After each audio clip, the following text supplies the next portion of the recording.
மயிலாடுதுறை அருகே இருசக்கர வாகனத்தில் சென்ற இளைஞர் கொலை செய்யப்பட்ட சம்பவம் பெரும் பரபரப்பை ஏற்படுத்தியுள்ளது.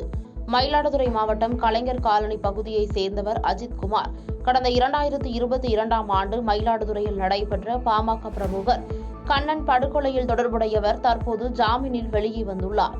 இந்நிலையில் இரவு இருசக்கர வாகனத்தில் உறவினர் சரவணன் என்பவருடன் வாகனத்தில் வந்து கொண்டிருந்த போது இருசக்கர வாகனத்தில் வந்த மர்ம கும்பல் அவரை வழிமறித்து பயங்கர ஆயுதங்களால் வெட்டியுள்ளது. இதில் தலை முழுவதும் சிதைந்த நிலையில் அஜித்குமார் சம்பவ இடத்திலேயே உயிரிழந்தார்.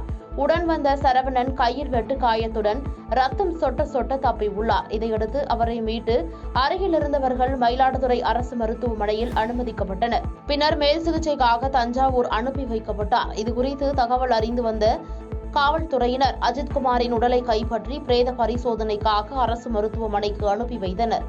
சம்பவ இடத்தில் மயிலாடுதுறை மாவட்ட காவல்துறை கண்காணிப்பாளர் மீனா பார்வையிட்டு விசாரணை மேற்கொண்டார்.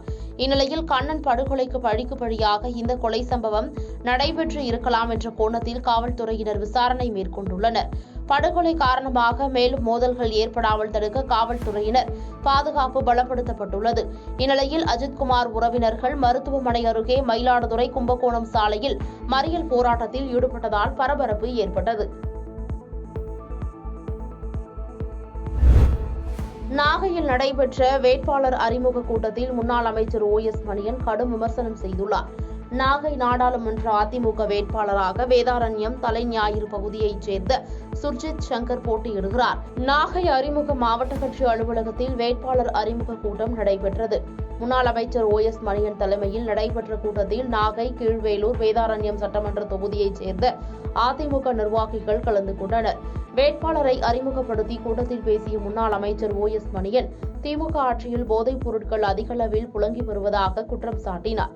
மேலும் ஆட்சிக்கு வந்தால் பழைய ஓய்வூதிய திட்டத்தை கொண்டு வருவோம் என கூறியவர்கள் இதுவரை கொண்டு வரவில்லை என்றும் இதனால் அரசு ஊழியர்கள் தினம்தோறும் போராடி வருகின்றனர் என தெரிவித்தார். இதில் தேமுதிக, SDPI கட்சி, புதிய தமிழகம் உள்ளிட்ட அதிமுக கூட்டணி கட்சி நிர்வாகிகள் கலந்து கொண்டனர்.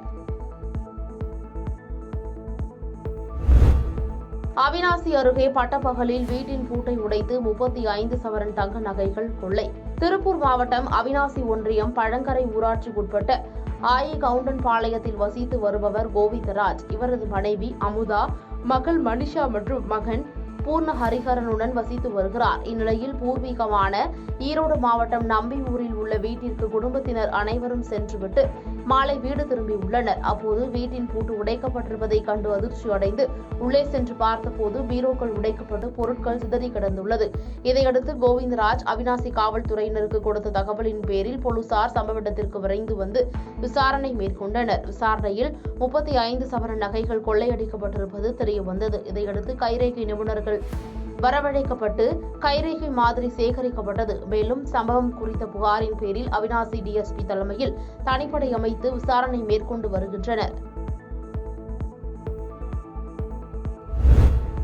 10 ஆண்டுகளாக முதல்வராக இருந்தபோது எதுவுமே செய்யாத முதல்வர் என்றால் எடப்பாடி பழனிசாமிதான் என தூத்துக்குடி நாடாளுமன்ற வேட்பாளர் கனிமொழி விமர்சனம் செய்துள்ளார். தூத்துக்குடி நாடாளுமன்ற வேட்பாளராக 2வது முறை கனிமொழி அறிவிக்கப்பட்ட பின்பு இன்று காலை தூத்துக்குடி வாகைக்குளம் விமான நிலையத்திற்கு வந்தடைந்தார். அப்போது செண்டை மேளம் முழங்க திமுகவினர் உற்சாக வரவேற்பு அளித்தனர். இந்த வரவேற்பு நிகழ்ச்சியில் அமைச்சர்கள், MLA சண்முகையா உள்ளிட்ட ஏராளமானோர் கலந்து கொண்டனர். தொடர்ந்து செய்தியாளர்களை சந்தித்து பேசிய அவர், விளாத்திக்குளம் வரை இருக்கக்கூடிய தண்ணீர் பிரச்சினையை சரி செய்வதற்கு 363 கிராமங்களை உள்ளடக்கிய ஒரு குடிநீர் திட்டம் துவங்கப்பட்டு நிறைவடையக்கூடிய நிலையில் உள்ளது.